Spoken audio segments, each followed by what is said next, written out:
आज का ये छोटा सा इराक 5500 साल पहले दुनिया की सबसे एडवांस सिविलाइजेशन का सेंटर था, जिसने आज के मॉडर्न वर्ल्ड को शेप दिया। आज से तकरीबन 5500 साल पहले बिना टेलीस्कोप और बिना किसी दूसरी डिवाइस के ये लोग एस्ट्रोनॉमी में आगे बढ़ चुके थे और प्लैनेट्स जैसे कि सैटर्न और वीनस की वर्शिप भी करते थे। एंशिएंट ह्यूमन हिस्ट्री इंसानी इतिहास का एक इम्पॉर्टेंट हिस्सा है।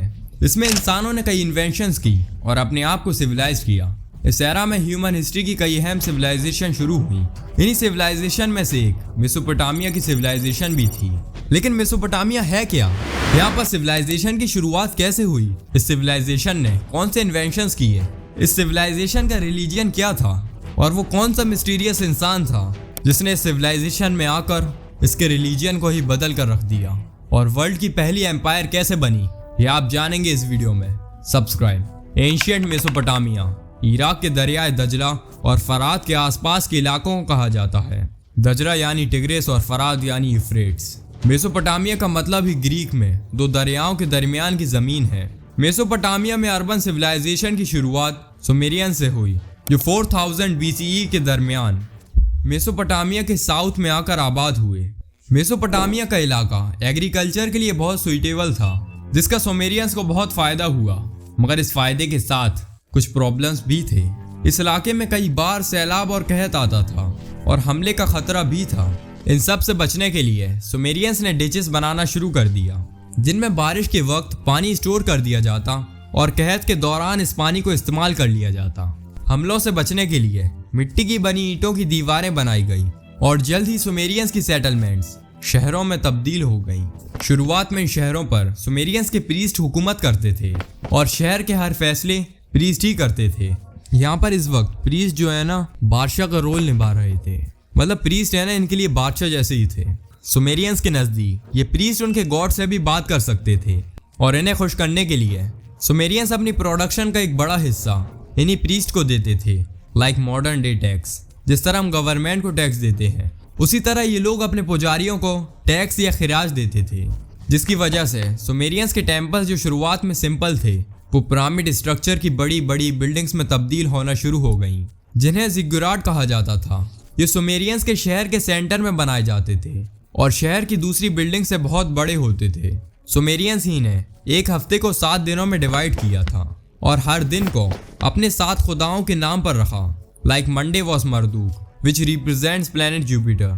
ट्यूसडे को निनार्ता का नाम दिया, जो कि प्लैनेट सैटर्न को रिप्रेजेंट करता था। और बाकी सब आप स्क्रीन पर देख सकते हैं।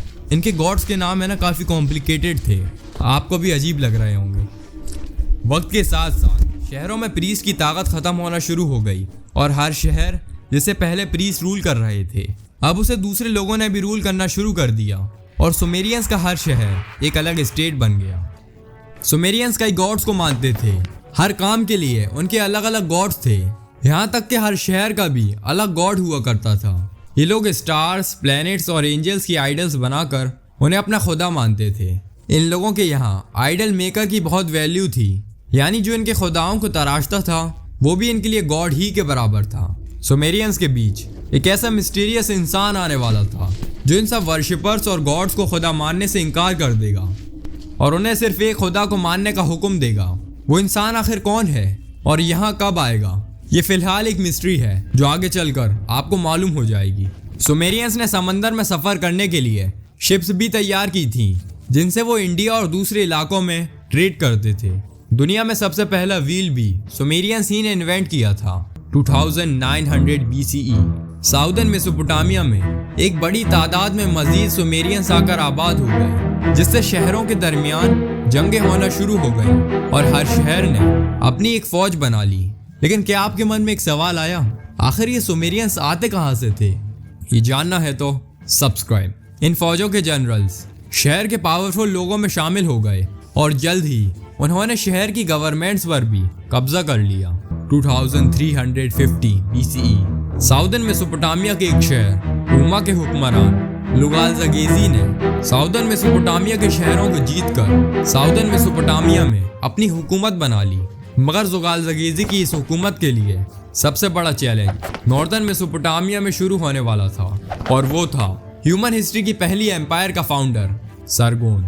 सरगोन सुमेरियन टेम्पल की एक पुजारन का नाजायज बेटा था जिसे उसने दरियाए फुरात में बहा दिया था। वो दरियाए फुरात के साथ बहता हुआ नॉर्थ मेसोपोटामिया के शहर किश पहुंचा, जहां उसे किश के बादशाह के गार्डनर ने उठा लिया। सरगोन किश ही में बड़ा हुआ और किश के बादशाह को शराब पिलाने वाला बन गया। ये काम एंशिएंट हिस्ट्री में एक बहुत अहम काम होता था जो बादशाह अपने वफादार लोगों से ही करवाता था, इसलिए कि शराब में जहर मिलाने के भी चांसेस होते थे। इसलिए बादशाह को डर बना रहता था कि भाई ये मेरे को मार ही ना दे।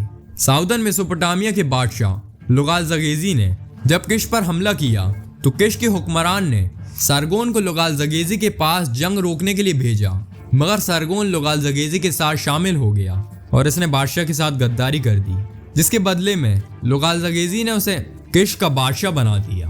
बादशाह बनने के बाद सरगोन ने नॉर्थ मेसोपोटामिया के दूसरे शहरों को भी जीत लिया। कुछ साल सरगोन के लुगालजगेजी के साथ वफादार रहने के बाद दोनों के दरमियान जंग हुई, जिसमें सरगोन ने फतह हासिल की और साउदर्न मेसोपोटामिया भी सरगोन ने फतह कर लिया। साउदर्न मेसोपोटामिया की जीत ने ह्यूमन हिस्ट्री की पहली एम्पायर को जन्म दिया। सरगोन ने नॉर्दर्न मेसोपोटामिया में अक्कड़ नाम का एक शहर बनाया, जिसे उसने अपना कैपिटल भी बना दिया। इसी शहर की वजह से इस एम्पायर को अकेडियन एम्पायर कहा जाता है। सरगोन ने मेसोपोटामिया में एक और शहर की बुनियाद भी रखी। ये शहर था बाबुल या बेबलोनिया, जो आगे चलकर मेसोपोटामिया का अहम तरीन शहर बना, जिसके बादशाहों को नमरूद कहा जाता था। सरगोन ने मेसोपोटामिया की फतह के बाद नॉर्दर्न सीरिया पर भी हमले किए और अपनी एम्पायर को मेडिटेरियन सी से पर्शियन गल्फ तक फैला लिया। सरगोन के दौर में अकेडियन एम्पायर ने बड़ी तादाद में दूसरे इलाकों से ट्रेड की और अकेडियन एम्पायर दुनिया की सुपर पावर बन गई। सरगोन 56 साल तक हुकूमत करने के बाद मर गया, जिसके बाद उसका बेटा रिमोश नया बादशाह बना। रिमोश के बादशाह बनते ही साउदर्न मेसोपोटामिया के शहरों ने बगावत कर दी, मगर रिमोश बगावत खत्म करने में कामयाब रहा, जिसके बाद रिमोश ने इलाम के इलाकों पर हमला किया, मगर इस दौरान रिमोश भी मारा गया। रिमोश के बाद उसका भाई मनिशतुसु अकेडियन एम्पायर का नया बादशाह बना। मनिशतुसु ने पर्शिया के समंदरी इलाकों पर हमले किए। इन हमलों में अकेडियन एम्पायर को सिल्वर एक बड़ी तादाद में हासिल हुआ। मनिशतुसु के बाद उसका बेटा नरम सिन अकेडियन एम्पायर का बादशाह बना। नरम सिन ने इलाम के इलाकों को जीता। इलाम को फतह करने के बाद नरम सिन ने पर्शियन गल्फ में यूएई और ओमान के इलाकों पर हमले किए। नरम सिन के इन हमलों का मकसद अकेडियन एम्पायर के ट्रेड रूट्स को महफूज बनाना था, जिसमें नरम सिन कामयाब हुआ। नरम सिन के बाद अकेडियन एम्पायर का कोई भी बादशाह कामयाबी हासिल ना कर सका। अकेडियन एम्पायर बगावतों का शिकार होकर 2154 BC में 180 साल हुकूमत करने के बाद ह्यूमन हिस्ट्री की पहली एम्पायर खत्म हो गई। ये एम्पायर तो खत्म हो गई, लेकिन मैंने आपको वीडियो के बीच में एक मिस्टीरियस इंसान के बारे में बताया था। तो क्या वो इंसान सरगोन था? लेकिन सरगोन तो खुद ही आइडियल वर्शिपर था, तो फिर वो इंसान कौन था? अगर आप उस इंसान के बारे में जानना चाहते हैं तो मैं आपको सिर्फ एक हिंट दूंगा। वो इंसान 3 मजहब का बानी था, और अगर आप उसके बारे में सच में जानना चाहते हैं तो सब्सक्राइब। अकेडियन एम्पायर के खत्म होने के बाद ग्यूटान डायनेस्टी ने मेसोपोटामिया में उनकी जगह ले ली, मगर ग्यूटान डायनेस्टी ने ये कैसे किया और एंशिएंट इजिप्शियंस ने इजिप्ट में कैसे हुकूमत की? अगर आप इस तरह की हिस्ट्री से रिलेटेड टॉपिक्स पर वीडियोस देखना चाहते हैं, सब्सक्राइब नाउ।